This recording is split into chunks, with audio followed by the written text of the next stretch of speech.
I didn't get that experience going to Texas Motor Speedway. Texas Motor Speedway was my very first NASCAR race. And so you don't have that camaraderie because you just don't have that, you don't have an infield experience like that. That's why when we went to Talladega, it was a whole new experience because you actually get to be in a massive infield. You get to be around so many different people.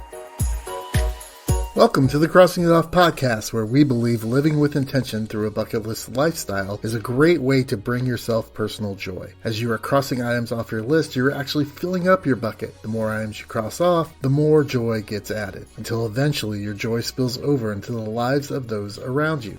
Now let's start crossing it off together. How bad's your FOMO? The fear of missing out. Scrolling through social media can cause us to go into a frenzy of all the things that we think we should be doing just because other people are. But the reality is there are things that we enjoy and that we love already in our lives that if we just decided that we were going to create a bucket list and start crossing those items off, we could cure the FOMO. Our bucket list storyteller had something that she was passionate in her life and created a list around it. And the item that she crossed off that she's going to tell us about today is one of those things that she just couldn't miss out on. Let's learn what it took for her to make that happen and start crossing it off. At this time, I want to welcome today's bucket list storyteller to the show. Her name is Rachel Thornhill, and she describes herself as unfiltered, a motorsports enthusiast, and a creator. Rachel, thank you for coming on. Thank you, Roger, for having me. I appreciate it. Yeah, I'm excited about this. Tell us, what did you cross off your list? Experiencing Talladega Superspeedway. Okay, we got to add the super into that. Awesome. So tell us, where does this passion for motorsports come from? Did you grow up around it? Is it something that you saw once and said, oh, I'm into this now? Or how did that come about for you? It's crazy because no, I did not grow up around motorsports at all. My family was not into any of that. I ended up getting into motorsports through my husband. He has grown up in it forever. His dad used to race with sprint cars. Okay. And so he grew up in that. And so being around him is how I got into motorsports. I knew I was coming straight into this, with him being a racer himself. So we often do things for our partners. We often engage in things that maybe we're like, my partner watches sci-fi stuff. It's not something that, she's terribly excited about, but she does that for me. Was that it for you? Was it just that you were trying to, connect with your husband, or what was it about motorsports that you're like, oh, I like this too. This is my thing too. When I first started getting into it, it was more for him. But then when I realized why he's into it and experiencing everything firsthand, it's oh, I totally get why, why they, it becomes a lifestyle. So yeah, ever since then, it's I got hooked to it. And so we would go to races all the time, whether it was locally or, we were able to go see the World of Outlaws and things like that. And it's then it grew from there. We went to NASCAR race, IndyCar race, and then Talladega was next on, on the bucket list. So what was it about motorsports that you said there were this kind of this lifestyle, and what are those things that you saw that made you say, oh yeah, I'm into this? Honestly, most of it has to do with the racing fans, the community. It's the way that everybody comes together. This can be people from all over the country, but they'll act as if they've known you forever. And so you feel very accepted. And so I feel it's something that you don't really experience anywhere else. And so that's why I'm always talking about people just need to be able to experience going to a racetrack one time. And then it's then you really get what people mean by why, it becomes a part of their lives. Yeah, definitely over the last, I would say 20 years, and you can correct me if I'm wrong, but the fan of motorsports has diversified from being mostly a white cis man thing to now folks like you are interested in this sport. How was that for you when you first got into it, being a woman and experiencing this was traditionally a male dominated experience? Yeah. Being a woman in it definitely is a different experience because obviously it's still male dominated. I mean, yeah, you do see especially more women, starting to race in the sport, and you see more women getting involved, but we still have a long way to go, when it comes to diversity and inclusion in the motorsports community. But as a woman of color, I definitely would say that I was very shocked how accepting people were, because that was part of the reason why my family never was into motorsports, is because of the stereotype. Mm-hmm. And so when I got the opportunity to experience it through being with my husband, that's what made me realize that the stereotype isn't always exactly what people, assume it to be. So yeah, so I was able to actually look at it from a different perspective than, the typical stereotype. Are you and your husband just fans? Does he race? Oh, What? he races. Okay. He races. Yeah, he races locally. He does dirt late model, and so we do that. But then also we are just big race fans as well. So NASCAR is definitely part of it. IndyCar. So yeah, I mean we're still fans. It's just we race more, on a local level. So how did Talladega and why Talladega? What was so special about that experience that you were like put it on a list and said, okay, I've got to experience this? Yeah. So, I mean, people always hype up Talladega as it being like this major party, like it's a week-long party. So that was that's the one of the closest tracks to us because we live in Louisiana. So the Okay. closest tracks for us would be Texas Motor Speedway and then Talladega. And we had already been to Texas Motor Speedway because we lived in the Dallas Fort Worth area for a short period of time, and so we went there. And personally, we weren't big fans of it. The racing's just different there. And so I had never been to Talladega. And so I was like, that should be like the next big thing for us. We ended up going. Actually, this year will be our third year going. So yeah, so it was like 3 years ago, and we went in October because they normally do it in April and October, but we've only been to the October races, and so it was an amazing experience. It's definitely something that I would recommend to anybody because it's like 5 days of just so much different things going on just in the infield itself before you even get to the actual races on Saturday and Sunday. So describe those events and what happens during that week. Sure. So one thing that this is like the main thing that anybody needs to go do is go down Talladega Boulevard. Just honestly, just walking down Talladega Mhm. Boulevard is a sight to see because the things that people come up with to set up on Talladega Boulevard, it's like there's all different types of games. There's people setting up their own bars. There's people that, just have so many different things going on. It it would be what I would consider Mardi Gras, Mhm. but like on a Talladega level. And so yeah, they have so many crazy things that go on. Then they have like a parade that goes down Talladega Boulevard with the drivers on floats. And there's just that, and then like there's an infield concert like right behind Talladega Boulevard that happens. Most of the time, it tends to be country singers that perform. But yeah, so I mean, there's a lot that goes on, and it's definitely one of the areas that doesn't have a quiet time. So I don't recommend it for people that have children or they want to get sleep because you do not want to be on Talladega Boulevard because there is no quiet time. Right. And so that's what happens leading up to the race. So tell us, what's the weekend like?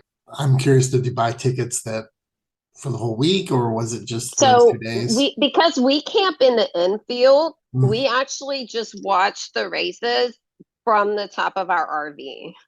So so that's how we experience it. The first year that we went, we did end up actually a family, they were here from California, and that race ended up, due to weather, it ended up getting pushed back. And so they were having to leave. And so they just gave us their tickets for free. Like we were like, hey, we'll pay you for it. Like, how much do you want for them? Oh no, you guys can just have them. We have to get back. Like, we can't stay. So they gave us the tickets for free, and they were some really good seats. So I was actually very shocked. But ever since then though, we've just been like doing the whole RV thing and just like being on top of our RV. It's a different experience. And also we tend to be really close. We're very close to the actual track Mhm. where our RV is. So we're not far away from it. So we can actually see what's going on. I grew up in Indianapolis, so Okay. the motor speedway is huge, right? But the NASCAR tracks are smaller than that, right? I mean, you if you go to Indy, you can't see every turn. Are you able from the top of your RV to like see most of Yes, the turns you and can watch the see complete? Okay. you can see all of it. Yeah. And that's one thing that I do like about Talladega is because the way that the banking is, that's why you're able to see all the way around. So no matter which way you turn, you can actually see the whole track. You don't have like anything blocking your view. And like you mentioned, Indy, that's a lot harder, especially because the way that it's made, you're not able to really see any, besides where you're at, and maybe a little bit further down the line, but that's it. So you had some experience going to races before you went to Talladega. Yes. When you got there, what was like the differences that you noticed between your previous experience and this new experience? I definitely say the fans, the fan experience, like people in the infield, like all of that is totally different, especially like at Texas. That's the main one I can actually compare it to. You don't have that type of infield experience at all. So, you don't have where people can just be there and do a ton of stuff. And I think that's why I really enjoy Talladega, is because they really thought about it for the fans, you Mm-hmm. know. Like they really wanted to make that fan experience like a lot more catered to them instead of kind of just keeping it where the fans can't really experience it from the infield. Because like with Texas, you can't really do that. It's just one of those things. And if you're in the infield, do you have access to the garages? Like, yeah, like what kind of Yes, experiences are going on you outside the have the race? garage experience. You have, I'm trying to think what else. There's just so many things that you can do. Talladega is just one of those things that like it's one of those places where there's so much to do that I don't know if you have enough time to do everything. Mhm. Like that's part of the reason why you have to be there for like pretty much the whole week, because there's so much that is going on that you really need all that time. And was there anything that sticks out in your head as like either a funny story or something that like this made my Talladega experience? I've traveled and done some things where I'm like, oh, I could go home now and I'd be okay. I've got more days left on my trip. Yeah. Anything like that? Actually, it's funny because most people would probably like say a lot of it with being like the racing and stuff, which the racing is great. Trust me, the racing is so great at Talladega, especially like when you get to see like the big one like in front of you. And for some reason, where we were, like in turns 3 and 4, that's pretty much where all of that happens. And we get to like see it up close and personal. Here at the Crossing It Off podcast, we are passionate about inspiring you in your bucket list lifestyle and empowering you to live out your list. We offer many resources to assist you in your bucket list journey, such as web resources in the show notes, bucket list mentoring services, my book Live Out Your Lists, a private Facebook group for you to share your bucket list success stories with others, and more. All of these can be found at crossingitoffpodcast.com. Find the resource that fits your need so that you can live out your list. Now back to the show. And that was like one of the highlights. I mean, I don't like to say that because then obviously that's a bad thing for the drivers. but but being able to see all of that right in front of you, it is like, it's an amazing experience to see. So, but yeah, unfortunately it's bad for the drivers. And do you have like a claimed spot every year now, or do you get your spot for your RV when you buy your ticket? How does that work? So once you have bought a spot in the infield, they call you like months before they even put it on sale to the public to see if you want to still use that spot, which Okay. I love that Oh yeah. because it's like, because then you can keep the same spot every year. Or if you want to upgrade, you can be like, well, hey, do you have something in another area right now? And sometimes they'll be like, look, right now we don't, but we will call you like if we have something else, but you get put as priority. Mhm. And so that's what happened last year because we ended up upgrading to another area. And we were fortunate that they only had one spot left, and they were like, Mhm. "We can give you this one," because they normally don't have spots that come available. That's the spot that we plan on keeping because that put us even closer to the actual track. I mean, we're literally right there, right on the fence. So, Yeah. we're extremely close to the track now. So you're in an RV, you're going for you have to drive there from Louisiana. Mhm. It's more than a week long experience for you all. Right. How do you prep for that portion of it? Oh, wow. So my husband is a major prepper when it comes to Talladega. We start on that like months in advance because it's so obviously we start paying for our spot months before it even happens. And then we have a deep freezer at our house. So he starts like piling up like meat so we can barbecue and all that kind of stuff. He starts like buying this stuff like sometimes even 3 months in advance. And he just starts filling up our freezer with all different kind of stuff. And then obviously when it comes to like packing, like clothing, because it's a little bit further north and it's in October, every now and then, like a few of the days out of that time that we tend to be there, like during the day, it's almost perfect weather because it's not too cold and then it's not too hot. It's kind of like in between. But then at night, obviously the temperature drops.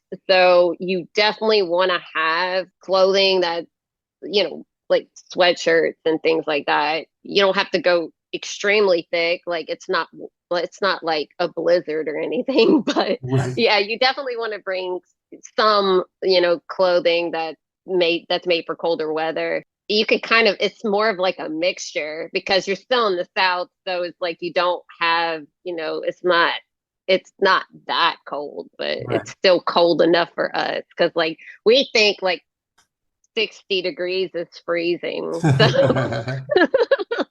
Yeah, I live in the Pacific Northwest, so 60 degrees would be right, blazing like out you're here. probably out there in shorts and a t-shirt. Yes, We're exactly. like we're sitting by our heaters thinking that we're gonna like freeze to death. So Do you and your husband have children? yes, we have two daughters. They are gonna be 18 and 15 this year. Okay. Yeah. And my oldest daughter, she's not really that into NASCAR. But my youngest loves it. Uh-huh. She loves all of it. She loves all racing, period. Like she's literally trying to kick my husband out of his car so she can start driving it. So And so did um, they join you in that experience in Talladega? my oldest daughter, she didn't. That wasn't something she wanted to really experience. Yeah. And so, she stayed with my parents, but my parents are not, into that either. But my youngest loves it. That's just something that she loves to do, and she looks forward to Talladega every year. And so You how is know, that as a parent, as far as like being in that environment? I mean, I grew up in the 70s when NASCAR was considered right, unruly, for the right. most part. And so how was that experience for her and you as a parent, her being there, being in that environment? So we do try to keep her out of certain areas. Like obviously with Talladega Boulevard, it's okay to be down there during the day, but at Mhm. night you don't want children down there at all. And where we stay, that's why we stay in specific areas. Like the area that we stay in, it's actually closed off. It's gated. There's security there. There's a quiet time, so like you can't make noise after like I think it's 10 o'clock. Mhm. So there's multiple areas throughout the track that you can camp at that have those restrictions. So that's what I would recommend for anybody that has children. You definitely want to go to an area that has a quiet time, that possibly has security, because then you don't have to really worry about much because those people are not going to get crazy because they know that there's a Right. security officer right there, and also you can definitely get some type of sleep, because Yeah. it's like with Talladega Boulevard that like you hear like they're blaring music and all that kind of stuff all day, all night. You've given some great advice already, I think, but I always like to ask my guests, like, if somebody came to you and said, "Oh, I would like to go to Talladega," what's the one thing that you would say to them you can't miss? What's that? What's that X that needs to be filled that they just have to do? Yeah, I mean, honestly, it is Talladega Boulevard. There's a lot of things down there that happen. But like I said, you just have to be mindful about it, especially if you go at night, because you just don't want children to be around. But Right. there's a lot of things that go on down there, and just seeing like the things that people come up with, like their Mm. setups. It's amazing. Like there's this one person that goes every year. They actually took an ambulance and converted it into an RV. Okay. Yeah, it's really neat. And they park in the same area. And so they literally have Dale Senior's number on the side. And they have something on the top. So they're able to actually sit on top of it and actually watch the race from there. It's so neat. Like that, there's different people that, have converted buses. And yeah, just looking at all of that stuff is really neat. And just talking to some of the people there, Mhm.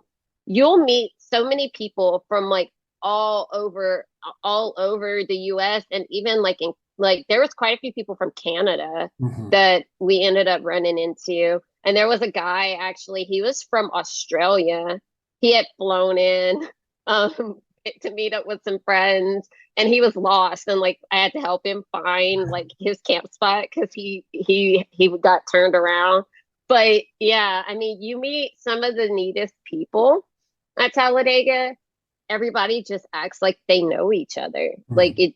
you wouldn't. It's like it's just random people that are talking to you, asking you questions like, where are you from? Like, when did you guys get here? Or things like that.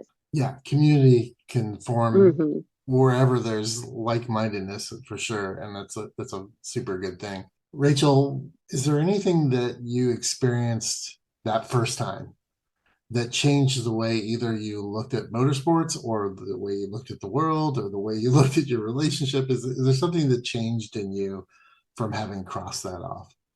Yeah, definitely. I think the biggest thing was experiencing. Talladega really showed me more of like the community aspect of it. Mhm. Because unfortunately, I didn't get that experience going to Texas Motor Speedway. Texas Motor Speedway was my very first NASCAR race, and so you don't have that camaraderie because you just don't have you don't have an infield experience like that.